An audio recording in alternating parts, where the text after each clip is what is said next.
আসসালামু আলাইকুম। প্রিয় দর্শক, অন্য মঞ্চের আলাপচারিতায় আপনাদের সকলকে আমন্ত্রণ জানাচ্ছি। সুপ্রিয় দর্শক শ্রোতা মণ্ডলী, আপনারা এই মুহূর্তে আমাকে যে যেখান থেকে দেখছেন এবং পরবর্তীতে যে যেখান থেকে দেখবেন, আপনাদের সকলকে জানাই আমার প্রাণঢালা অভিনন্দন এবং শুভেচ্ছা। আজকে এতক্ষণ আপনারা বুঝেছেন যে আমি কি বিষয়টা নিয়ে কথা বলবো। আমি হেডলাইন লিখেছি 72 ঘন্টার ভিতরে কি ঘটছে বা ঘটতে যাচ্ছে খালেদা জিয়া হসপিটালে। খালেদা জিয়া এখন, গতকাল মেজর আক্তারুজ্জামান, আপনারা আমার এই চ্যানেলেই দেখেছেন, মেজর আক্তারুজ্জামান যা বলছেন উনি বেঁচে নেই। ওনার মৃত্যু যে হয়েছে এটা তো এখনো বলছে না। তো আমি ওনাকে বলেছিলাম যে 16 তারিখ ঘোষণা দেওয়া হবে কিনা, বিজয় দিবসের দিন খালেদা জিয়া মৃত্যু বরণ করেছে বিজয়ের খুশিতে বাংলাদেশের, সেটা দিবে কিনা। এখন আসলে মৃত্যুর এই লাশ, যে উনি যে লাশ হয়ে বেরোবেন, এটা কি এরা এখন দিবেন না পরে দিবেন, সেটা আসলে আমরা কেউই জানি না। আর মেজর আক্তারের কথা ধরে যদি আমরা মনে করি, তাহলে হয়তো বিদেশ পাঠায়, ওখানে বলবেন যে, এখানে বলবেন যে লাশ হয়েছে। এই ধরনের ঘটনা যখন চলছে, আসলে এরা কোনো রিস্ক নিতে চাচ্ছে না। কারণ হচ্ছে ওরা জানে যে দেশে একটা অরাজক পরিস্থিতির সৃষ্টি করা হবে যাতে নির্বাচনটা না হয়। মূলত ইনুস বাহিনী যেটা, ওই যে নির্বাচন নির্বাচন বলতে, এগুলো না। আর একটা কথা বলি, আপনি নির্বাচন আওয়ামী লীগ ছাড়া হবে না, যেহেতু আপনার সমস্ত মানবাধিকার সংস্থা, ইউনেস্কো, জাতিসংঘ, কমনওয়েলথ সবাই বলছি ইনক্লুসিভ ইলেকশন। যেখানে আগে ইউরোপিয়ান ইউনিয়ন বলছিল যে ওকে, কিন্তু এখন ইউরোপিয়ান ইউনিয়ন বলছে যে ইনক্লুসিভ হইতে হবে। ইনক্লুসিভ হইতে হলে আওয়ামী লীগকে লাগবেই, আওয়ামী লীগ ছাড়া ইলেকশন হবে না। তো এখন এসে যে ওই যে 72 ঘন্টা বললাম, আপনারা জানেন যে এর আগে আমি একটা ভিডিওতে দিয়েছিলাম, বলেছিলাম দুদিন আগেরই, যে কুমিল্লা থেকে অলরেডি 11 জনকে উঠাই নিয়ে গেছিল এটা জঙ্গি আস্তানা থেকে, এবং বাকি 2 জন বাংলাদেশ সেনাবাহিনী ধরছে এবং কিছু অস্ত্রশস্ত্র উদ্ধার করেছে। এটা হচ্ছে যে খলিলুর রহমানের সাথে যেসব কথাবার্তা হয়েছিল ইন্ডিয়াতে, এবং পরে উনি দোহা থাকতেই এই অ্যাটাকটা করছে। যে বাংলাদেশের যে 14টা ঘাঁটির কথা বলা হয়েছিল, এই ঘাঁটিগুলোর মধ্যে এটা একটা। বিভিন্ন জন বলতেছে যে এছাড়াও অন্যান্য ঘাঁটি তো ড্রোন অ্যাটাক হয়েছে বা ইয়ে হয়েছে, তবে সেই বিষয়ে আমি আসলে 100% শিওর না। তবে এটা শিওর যে আগামী 72 ঘন্টার ভেতরে, তার মানে এমনও হতে পারে, আজকে 3 তারিখ, কালকে পুতিন আসছে। পুতিন কি একদিন থাকবেন বা দুদিন থাকবেন 3 দিন থাকবেন, এটা এখন আমি শিওর না, তবে ওনার সফরটা সম্ভবত 2 দিন বা 3 দিনের। তো 72 ঘন্টা এই জন্য বলছি যে হয়তো পুতিন এখানে থাকা অবস্থায় হয়ে যেতে পারে, অথবা পুতিন ফ্লাইটে উঠবে, এদিকে কাহিনী ঘটে যাবে। আপনি খেয়াল করেছেন গতকাল রাতে, হ্যাঁ গতকাল রাতে বা পরশুদিন রাতেই ঘোষণা দিছে, নোটাম ঘোষণা হয়েছে 14,000 কিলোমিটার, যেটা আপনার পৃথিবীর ইতিহাসে এত বড় নোটাম আর কখনো হয় নাই। যে 14,000 কিলোমিটার ধরে কোনো দেশ কোনো অস্ত্র প্রশিক্ষণ বা অস্ত্র বিস্ফোরণ এগুলোর জন্য 14,000 কিলোমিটার নেয় না, পুরোটাই ব্লক। এবং পুরো এরিয়ায় আপনাদের ওই যে ব্যানারে যে ছবিটা দেখছেন, এই ধরনের কামান থেকে শুরু করে বিভিন্ন মিসাইল চার্জ করার মতন যত মেশিনপত্র আছে সব ওখানে আছে।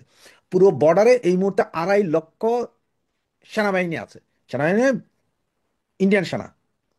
এবং সবচেয়ে মজার বিষয়, আপনার যে 7 সিস্টার খেয়ে দিবেন বলছেন, সেখানে পৃথিবীর সবচেয়ে দুর্ধর্ষ সেনা, যেটাকে গুর্খা সেনা বলা হয়। গুর্খা, এইখানের মধ্যে নেপালি এবং ভারতীয় সব পাহাড়ি সেনা, এগুলো গুর্খা।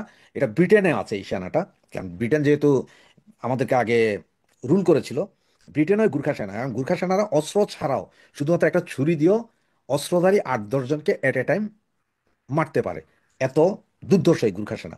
ওইটা পুরোটাকে ডেপ্লয়েড করে দেওয়া হয়েছে 7 সিস্টারে। আর এই যে ছবি, আমি আরো কিছু ছবি এবং লাইভ ভিডিও করার জন্য আমরা চেষ্টা চালাচ্ছি।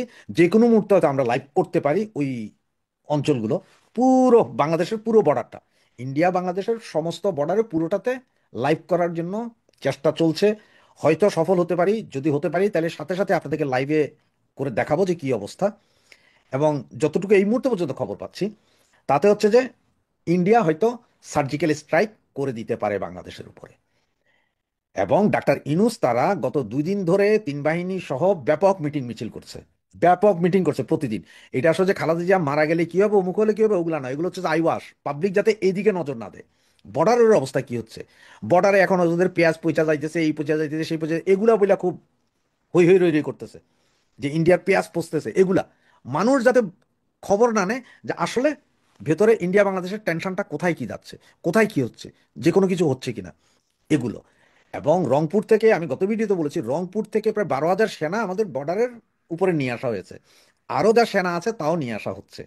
এবং গতকাল রাত থেকে আপনার ছবিতে যে যে ট্যাঙ্ক কামান যেতে দেখছেন, ট্রাকে, বাসে, গাড়িতে করে, এগুলো সব কালকে এখনো চলছে এই মুহূর্ত। আপনারা যখন এই ভিডিওটা দেখবেন, এই মুহূর্ত পর্যন্ত এগুলো চলছে। And এই 72 ঘন্টার ভিতরে ইন্ডিয়া মাইরও দিতে পারে, মাইর খাওয়ার ব্যবস্থা করতে পারে আমাদেরকে, খালেদা জিয়ার লাশও বেরিয়ে আসতে পারে, দেশে একটা অস্থিতিশীল পরিস্থিতির সৃষ্টি হতে পারে। এবং ঢাকা শহরের ভেতরে, আজকের যা খবর, ঢাকা শহরের ভেতরে 6টা আস্তানা অলরেডি চিহ্নিত করা হয়েছে, এবং এগুলোর সবচেয়ে বড় বড় মাদ্রাসা যেই আছে, এই ধরনের দুই তিনটা আছে, এবং সাথে আরো কিছু স্পট আছে যেগুলোকে চিহ্নিত করা হয়েছে যে জঙ্গি আস্তানা বলে। এবং এইখানে নাকি প্রশিক্ষিত পাকিস্তানি গোয়েন্দা সংস্থার শত শত লোক আছে, এবং তারা যে কোনো মুহূর্তে যে কোনো কিছু ঘটাইতে পারে, যার কারণে আপনার একটা সতর্কতা জারি করছে, যেটা বাংলাদেশের কোনো পত্র পত্রিকা বা টিভিতে বলে নাই, কিন্তু গভর্নমেন্টে বলে নাই। এটা গোয়েন্দা সংস্থার যে সতর্কতাটা, গোয়েন্দা সংস্থা সরাসরি এনএসআই ডিজিএফআই, বাংলাদেশের এনএসআই ডিজিএফআই স্বরাষ্ট্র মন্ত্রণালয় যে সতর্কতা পাঠাইছে সেটা বলছি। সেটা হচ্ছে যে ঢাকার খিলক্ষেত কনকর্ড অ্যাপার্টমেন্ট ও পাশে পিঙ্ক সিটি ডুপ্লেক্স আবাসিক এলাকা পাকিস্তানের জঙ্গি সংগঠনের বড় সামরিক নেতা জাকির খান ও আইএসআই এর সদস্যরা অবস্থান করছে। গোয়েন্দা রিপোর্ট, বাংলাদেশের গোয়েন্দা রিপোর্ট। ঢাকায় পাকিস্তানি এম্বাসিতে তাদের পৃষ্ঠপোষকতায় ও বাংলাদেশের কিছু পাকিস্তানপন্থী অফিসার দেখভাল করছে এগুলো। Pink City Duplex Pink City ডুরেক্স আবাসিক বাংলাদেশের জঙ্গি সহ বিমান বিধ্বংসী রকেট লঞ্চার ভারী অস্ত্র যোগান প্রশিক্ষণ দিচ্ছে, যেখান দিয়ে বিমান উঠানামা করে এয়ারপোর্টের অপোজিটে, জাস্ট ঢাকা এয়ারপোর্টের অপোজিটে। এটা হচ্ছে যে একদম সরাসরি গোয়েন্দা রিপোর্ট, এটা বাংলাদেশের গোয়েন্দা রিপোর্ট। এবং এইসব জায়গায়, এই জন্য বলছি 72 ঘন্টাতে এইসব জায়গায় অ্যাটাক হয়ে যেতে পারে। এই যে জায়গাগুলোর কথা বলছি, একটু দূরে থাকুন, সকলে একটু দূরে থাকুন। আগামী 72 ঘন্টা যে কোনো মুহূর্তে যে কোনো কিছু ঘটবে। আর যদি তেমন আরো কিছু আপডেট আসে, যখনই আসবে সাথে সাথে আপনাদেরকে লাইভ টেলিকাস্ট করার চেষ্টা করব। একটা নাটক করার চেষ্টা করছে যে আমরা তো তারেক রহমানের সময় 1 দিন 2 দিন 3 দিন 5 দিন অপেক্ষা করেছি, মৃত্যু সংবাদ আমরা দিই নেই যাতে তারেক রহমান সাহেব আসে, যাতে তারেক রহমানের উপর একটা ব্লেম দিতে পারে। এই জন্য সরকার সেই উদ্দেশ্য এই জিনিসটা ধামাচাপা দেওয়ার চেষ্টা করছে। খুব যে হবে এটা সরকার বুঝে গেছে বলে দেখেন তার মৃত্যুর আগে, মানে শেষ পর্যায়ে এসে ওনাকে বিশেষ গুরুত্বপূর্ণ ব্যক্তি বলে ঘোষণা করেছে, যাতে ওনার বলয়, ওনার চারপাশে ওনার একটা বলয়, নিরাপত্তা বলয় তৈরি করা যায়, যেখানে হাসপাতাল নিরাপদ থাকলো, সরকার নিরাপদ থাকলো। তাকে হাসপাতালে চিকিৎসা দেওয়া না কারণে, তাকে নির্যাতিত করার জন্য, তাকে কারারুদ্ধ করে রাখার জন্য তার শাস্তির অবনীত হয়েছে। ফলে এর জন্য দায়ী আওয়ামী লীগ। এই নেগেটিভটা, এই যদি নেগেটিভটা যদি বাংলাদেশের মানুষকে সামনে তুলে ধরা যায় স্পষ্টভাবে, তাহলে রোষটা কার দিকে যাবে? তবে আমি সেটা বলবো, আল্লাহ যেন ওনাকে বেহেশত নসিব করেন। এই দোয়াটা করাটাই মনে হয় আমাদের জন্য এখন এই মুহূর্তে সবচেয়ে ভালো হবে। কারণ অনেকে, আমরা বলি শ্বাসে কি, শ্বাসের কোনো বিশ্বাস নাই, আবার শ্বাস কখন থাকে কখন থাকে না এটা নির্ধারিত বলতে পারি না। আমরা যেহেতু কোনো তথ্য জানি না, আর আমি দেখে আসার পরে আমার ব্যক্তিগত অভিজ্ঞতায় বা আজকেও আমি যেটা দেখলাম কথাবার্তা যেটা বলা হচ্ছে, তাতে আমি মনে করি সবার কাছে আমি দোয়া চাই যে ওনাকে আল্লাহ যেন বেহেশত নসিব করেন। হয়তো তার ওনার মানে ওনার নিথর তার মানে দেহটা হয়তো এখনো ইয়াতে আছে, ওনার নিথর দেহটা হয়তো এখনো, হয়তো না সরি, ওনার নিথর দেহটাই এখন আছে ওই এবারকেন গেট হাসপাতালে। তার ভিতরে আত্মা আছে কিনা আমি জানি না, সে আত্মা চলে গেছেন কিনা আমি জানি না। আজকেও আমি একটা ব্রিফিং শুনলাম আমাদের স্বাস্থ্য ম্যাডামের, স্বাস্থ্য অফিসার, স্বাস্থ্য কি কর্মকর্তা, স্বাস্থ্য ডাক্তার, যে উনিও ওষুধ নিচ্ছেন। উনি কিন্তু বললেন না যে মুখে নিচ্ছেন। ইঞ্জেকশন তো ডেড বডিতেও দেওয়া যায়, স্যালাইন ডেড বডিতেও দেওয়া যায়, নিবে এটা ফ্লুট ফ্লুট চলবে তো, এটার সঙ্গে হার্টের কোনো সম্পর্ক নেই। আর্টিফিশিয়াল যাবে না কেন? আর্টিফিশিয়ালি যখন আপনি ব্রিদিং করাচ্ছেন তখন যাবে না কেন? আপনি তো ভেন্টিলেটর দিয়েছেন, তার মানে হার্ট ফেল করেছে, কিন্তু আপনি তাকে চালায় রাখতেছেন। দিয়ে মুহূর্তে আপনি এটাকে বন্ধ করে দিবেন পাম্পিং, সেই মুহূর্তে সেটা শেষ হয়ে যাবে। এটা অপেক্ষা। অতীতে আমাদের এরকম অভিজ্ঞতা আছে, যখন কোনো রাজনীতিবিদদের মৃত্যুটা ক্রিটিক্যাল হয়ে যায়, যেখানে জনমানুষের ক্ষোভ আসতে পারে। যেমন একটা জিনিস ক্ষোভ হতে পারে, প্রথম কথা যেটা চাচ্ছে সরকার, এই ক্ষোভটা কোনোভাবে সরকার থেকে ডাইরেক্ট ইনডাইরেক্ট মানে করে আওয়ামী লীগের দিকে নেওয়া যাওয়া কিনা, বলা যায় কিনা যে আওয়ামী লীগের কারণে, আওয়ামী লীগের এই 15 বছরের অত্যাচার অনাচারের কারণে মরছে। কাজে এই ক্ষোভটা যেন সরকারের প্রতি না এসে, বর্তমান কোন রাজশক্তির বিরুদ্ধে না এসে, ক্ষোভটা যেন ওই আওয়ামী লীগের বিরুদ্ধে যায়, তাহলে অনেকের পারপাস সার্ভ হয়। যেমন পাকিস্তানে দেখেছেন, পাকিস্তানের আহ, আর্মিরা ক্ষমতা কুক্ষিগত করেছে, তখনই যখন ইমরান খানের মৃত্যু সংবাদগুলো দ্রুত আসা শুরু হয়েছে, সে আছে কি নাই। এই ধরনের অবস্থায় পরিপ্রেক্ষিতে আমাদের ক্ষুদ্র অভিজ্ঞতায় বলে সরকার এখানে তার মানুষের যে খুব কার বিরুদ্ধে হতে পারে সেটা অন্যদিকে স্থানান্তর করার চেষ্টা করছে। খুব যে হবে এটা সরকার বুঝে গেছে বলে দেখেন তার মৃত্যুর আগে, মানে শেষ পর্যায়ে এসে ওনাকে বিশেষ গুরুত্বপূর্ণ ব্যক্তি বলে ঘোষণা করেছে, যাতে ওনার বলয়, ওনার চারপাশে ওনার একটা বলয়, নিরাপত্তা বলয় তৈরি করা যায়, যেখানে হাসপাতাল নিরাপদ থাকলো, সরকার নিরাপদ থাকলো।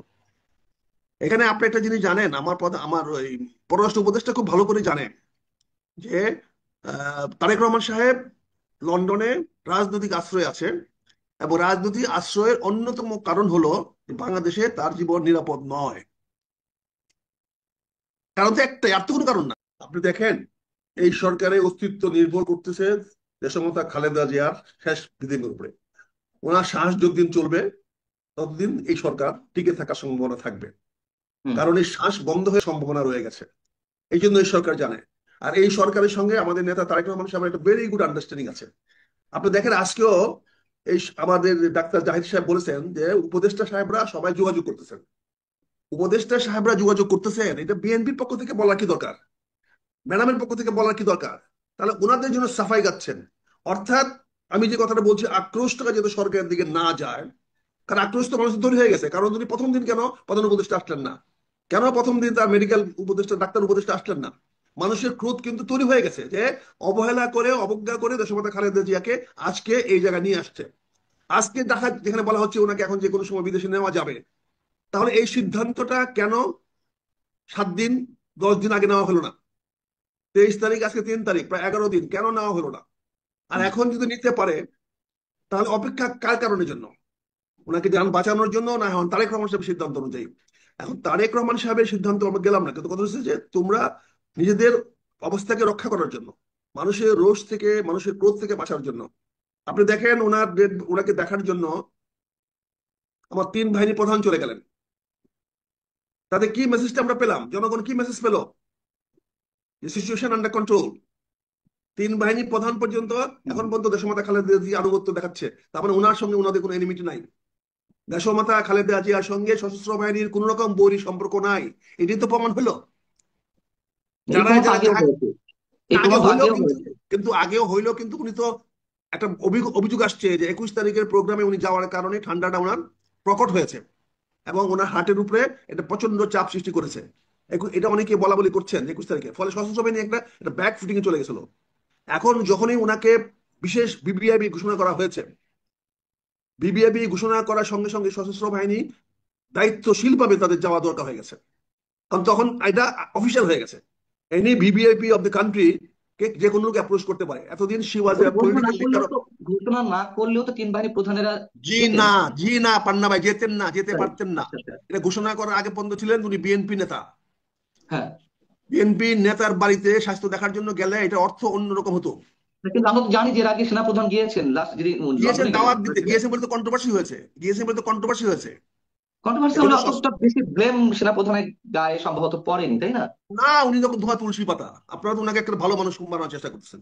উনি ভালো হ্যাঁ, আমি মানুষ, সেটাই উনি আপনাকে দেশটাকে সেটাই বলছি। শান্তিতে রাখতেছেন, উনি দেশ শান্তি রাখতেছেন, আমি ধন্যবাদ জানাই। উনি সশস্ত্র বাহিনীকে অত্যন্ত শৃঙ্খলার মধ্যে রাখছেন এবং পলিটিক্যাল গেমে উনি আসতেছেন না, উনি পলিটিক্যাল গেমের বাইরে যাচ্ছেন।